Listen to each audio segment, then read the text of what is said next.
আমি আমার একটা কিডনি বেচে দেবো। আল্লাহর অশেষ মেহেরবানি, কিডনির বাজার এখন খুব ভালো, ক্ষেত্র বিশেষে লাখ টাকা পাওয়া যায়। তোমার অর্থের এতই প্রয়োজন যে তুমি কিডনি বিক্রি করে দেবে? আমার টাকার তেমন কোনো প্রয়োজন নাই, আমি একা মানুষ, লাখ টাকা দিয়ে করবোটা কি, এটা শখ। আমি তোমার কথা কিছু বুঝতে পারছি না, তুমি শখের জন্য কিডনি বিক্রি করে দেবে?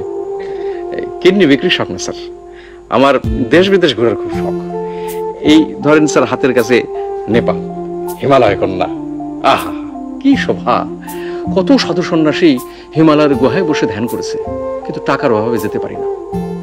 তারপর ধরেন স্যার, এই তাজমহল, কি জিনিস বানায় রেখেছে বাদশা শাহজাহান, টাকার অভাবে কিছুই দেখতে পারতেছি না। টাকাটা পেলে শখটা মিটে। শখের কারণে তুমি শরীরের একটা অংশ বিক্রি করে দেবে? শখ কোনো তুচ্ছ করার বিষয় না স্যার, মানুষ আর বাঁচে কয়দিন? ফট করে একদিন আজরাইল এসে বলবে চল বেটা যাই। শখই যদি মেটাতে না পারলাম, তাহলে মানুষ হয়ে জন্মে আর কি লাভ? নেরিকুত্তে হয়ে জন্মালে ক্ষতি কি ছিল স্যার?